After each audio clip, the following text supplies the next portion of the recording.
पूरे 10 साल के बाद महेश शर्मा अपनी पत्नी रेखा और बेटे अमित के साथ यूएसए से इंडिया वापस लौट कर आए थे। पिछले 10 साल में उनका एक बार भी इंडिया आना नहीं हुआ था, इसलिए इतने बरसों के बाद अपने घर वापस लौट कर आने के कारण वे सब बहुत खुश थे। महेश ने पहले ही अपने नौकर से कहकर अपना पुराना घर साफ करवा लिया था। अब वो तीनों अपने घर पहुंचते हैं। कुछ भी कहो, अपने देश में लौटने की फीलिंग्स अलग ही होती है। क्यों रेखा, ठीक कहा ना मैंने? बिल्कुल ठीक कहते हैं आप। 10 साल कब निकल गए पता ही नहीं चला। 10 साल का था अमित जब हम यहाँ से विदेश गए थे। मम्मी पापा, जब मैं यहाँ से गया था तो मेरे बहुत सारे दोस्त थे, आसपास के घरों के कॉलोनी वाले। अब तक तो वो सब भी कितने बड़े हो गए होंगे, पता नहीं अब यहाँ रहते भी होंगे या नहीं। वो पिंकी याद है? बचपन में पूरा समय अमित के साथ ही खेलती रहती थी। कितनी प्यारी बच्ची थी। कौन? वो अपने गुप्ता जी की बेटी? हाँ हाँ वही। गुप्ता जी अभी भी इसी मोहल्ले में रहते हैं। देख लेना, हमारे आने की खबर सुनकर दौड़ कर चले आएंगे। मम्मी पापा, आप लोग बातें करिए, मैं अपने कमरे में सोने जा रहा हूँ। मुझे कुछ देर आराम करना है। अमित अपने कमरे में जाता है और आराम से बेड पर लेट जाता है, लेकिन जैसे ही उसने अपनी आंखें बंद की उसे लगा कि कमरे की खिड़की के बाहर से किसी ने उसे आवाज दी। अमित, तुम लौट आए? मैं कब से तुम्हारा इंतजार कर रही थी। कौन है वहाँ पर? अगर कोई है तो प्लीज अंदर आ जाओ। अंदर आकर बात करते हैं ना। इस तरह खिड़की के बाहर से बोलने की क्या जरूरत है? लेकिन मैं तो यहीं रहती हूँ, तुम्हारे कमरे की खिड़की के बाहर, और मैं अंदर नहीं आ सकती। अरे बड़ी अजीब बात है, अंदर क्यों नहीं आ सकती? वैसे तुम हो कौन? अमित के इतना पूछते ही अचानक आवाज आना बंद हो जाता है। लगता है कि कोई मजाक करने की कोशिश कर रहा है। बाद में देखता हूँ। अब अमित एक बार फिर अपनी आंखें बंद करके सोने की कोशिश करता है, लेकिन इस बार जैसे ही वो आंखें बंद कर सोने के लिए दूसरी तरफ करवट पलटता है तो उसे एक छोटी बच्ची बाजू के बेड पर लेटी दिखती है, जिसे देखकर वो घबरा कर उठ जाता है। कौन है? कौन है? कोई है? क्या हो गया है मुझे? अचानक से छोटी बच्ची क्यों नजर आ रही थी मुझे?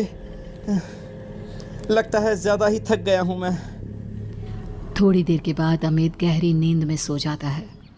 अगली सुबह जब अमित सोकर उठता है और अपने कमरे से बाहर आता है तो अमित को देखकर महेश और रेखा के होश उड़ जाते हैं। ये क्या बचपना है अमित? ये तुमने अपना हुलिया कैसा बनाया हुआ है? पागल हो गए हो क्या? आज से पहले तो बेटा तुमने कभी ऐसी कोई हरकत नहीं की। अमित, तुम कोई दूध पीते बच्चे नहीं हो, 20 साल के जवान लड़के हो, और ये किस तरह का मजाक है? मम्मी पापा, अब गुस्सा क्यों हो रहे हो? मैंने क्या किया है? अभी अभी तो नींद से उठकर आपके सामने आया हूँ और आप भी मेरे ऊपर गुस्सा कर रहे हो। क्या हुआ? रेखा अपनी जगह से उठती है और एक छोटा सा आईना लाकर अमित की आंखों के सामने लगाती है।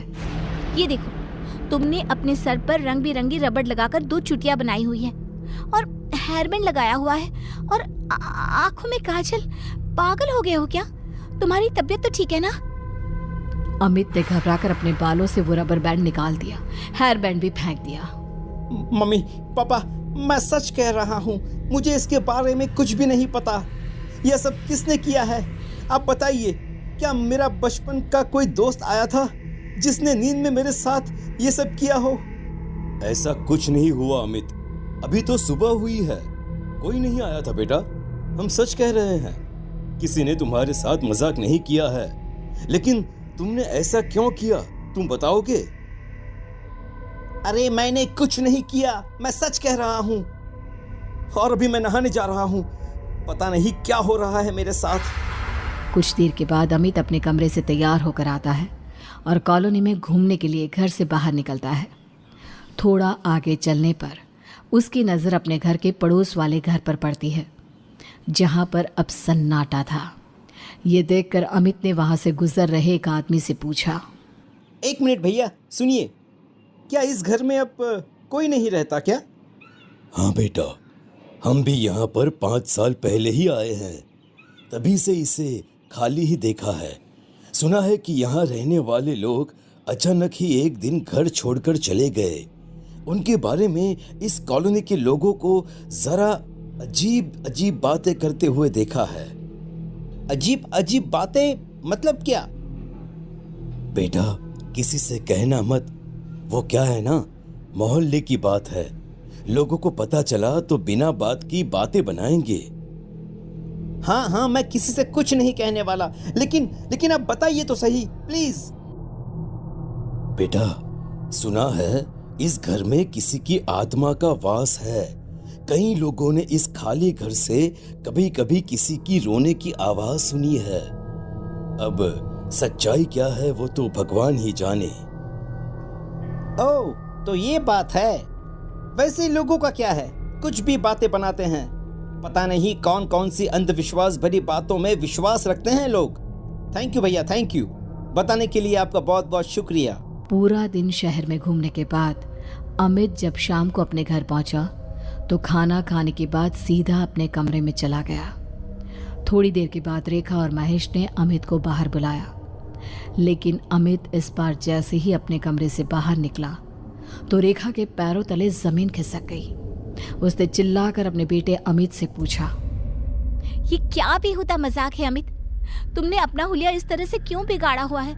और ये गुलाबी फ्रॉक पहनने का क्या मतलब है? लगता है हमारे बेटे को कोई दिमागी परेशानी हो गई है। किसी ने इसके ऊपर कुछ कर दिया है रेखा। हमें इसे डॉक्टर के पास ले जाना चाहिए। अरे लेकिन अभी अभी बाजार से आया, तब तो बिल्कुल ठीक था, और इतनी सी देर में मेरे बच्चे को क्या हो गया? अमित एक छोटे बच्चे की तरह ताली बजा बजा कर हंसने लगता है और छोटे बच्चे की तरह ही बात करता है। मम्मा मुझे फ्रॉक पहनना बहुत अच्छा लगता है। आप मेरी 2 चोटी बना लो ना, और इस पे ना पिंक वाली रबड़ लगाना। बस करो अमित, बस। तुम क्या कर रहे हो? इस तरह का मजाक मत करो अपने मम्मी पापा के साथ।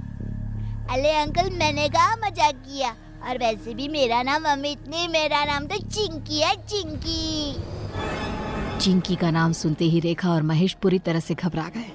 उन्हें विश्वास नहीं हो रहा था कि उनका बेटा चिंकी का नाम लेकर उसकी तरह क्यों बिहेव कर रहा है, क्योंकि चिंकी की मौत हुए तो 10 साल से भी ज्यादा समय बीत चुका है। रेखा और महेश ने किसी तरह अमित को सुला दिया, लेकिन रात को अचानक अमित के कमरे से किसी की डरावनी आवाज आने लगी। लौट आई हूँ मैं, लौट आई हूँ, और अब यहीं रहूँगी तुम्हारे घर में, क्योंकि यहीं पर मेरी जिंदगी खत्म हो गई थी। तुम तो इतने जवान हो गए, लेकिन मैं तो छोटी सी रह गई ना। मैं चिंकी हूँ, मुझे फ्रॉक पहनना बहुत पसंद है। महेश और रेखा ने घबराकर अमित के कमरे का दरवाजा खोला तो वो दोनों हक्के पक्के रह गए। वहां एक 3 साल की बच्ची का साया पूरे कमरे में घूम रहा था। उसकी आवाज बिल्कुल अमित के जैसी थी और अमित की आवाज एक छोटी सी बच्ची के जैसी। मम्मी पापा, देखो चिंकी वापस लौट आई है। वो मेरी वजह से चली गई थी और अब वह वापस लौट आई है। देखो ना मम्मा, चिंकी को आइसक्रीम खाना बहुत पसंद है, उसको आइसक्रीम खानी है। आइसक्रीम लेकर आओ ना उसके लिए। अब तुम हमेशा मेरे साथ ही रहना, तुम बहुत अच्छी हो। मुझे तुम्हें उस दिन उस खिड़की से धक्का नहीं देना चाहिए था। ये मैं क्या सुन रहा हूँ? आज से 10 साल पहले हमारे बेटे ने छोटी सी बच्ची चिंकी को धक्का दे दिया था। मुझे भी यही लग रहा है महेश, और शायद इसी वजह से उस बच्ची की आत्मा आज भी यहीं रहती है। इससे पहले कि रेखा और महेश कुछ करते, अमित बड़े ही अजीब ढंग से चलता हुआ घर से बाहर निकला और सीधा बाजू वाले खाली घर में चला गया। रेखा और महेश भी उसके पीछे पीछे गए। जहां पहुंचकर उन्होंने देखा कि वहां टूटे फूटे आधे जले हुए खिलौने पड़े हुए हैं। वहां पहुंचने के बाद अमित बड़े ही अजीब ढंग से घर के ठीक बीचों बीच जाकर बैठ गया, और तभी वहां पर 3 साल की छोटी सी चिंकी महेश, रेखा और अमित को नजर आने लगी। अगर आपका बेटा उस दिन मुझे अकेले छोड़कर नहीं जाता तो मैं कभी नहीं मरती। मेरी मम्मी तो मुझे अमित के पास ये कहकर छोड़कर गई थी कि वो थोड़ी देर मेरा ध्यान रख लेगा, लेकिन उसने मुझे खिड़की के पास अकेला छोड़ दिया और मैं गिर गई। मेरे बच्चे को छोड़ दो बेटा, उससे बहुत बड़ी गलती हुई है, लेकिन तब वो नादान था, ना समझता, इसलिए तुम्हारा ध्यान नहीं रख पाया। अगर अनजाने में अमित से गलती हुई होती तो मैं उसे माफ कर देती, लेकिन जानती आंटी, इसने मुझे जानबूझकर खिड़की से धक्का दिया था ताकि इसे मेरा ख्याल ना रखना पड़े और ये अपने दोस्तों के साथ जाकर खेल सके। ये तुम क्या कह रही हो? अगर ये सच है तो फिर यही सच है, और आज के बाद से मैं हमेशा अमित के शरीर में रहूंगी, और जब मेरा मन करेगा तब बाहर आऊंगी।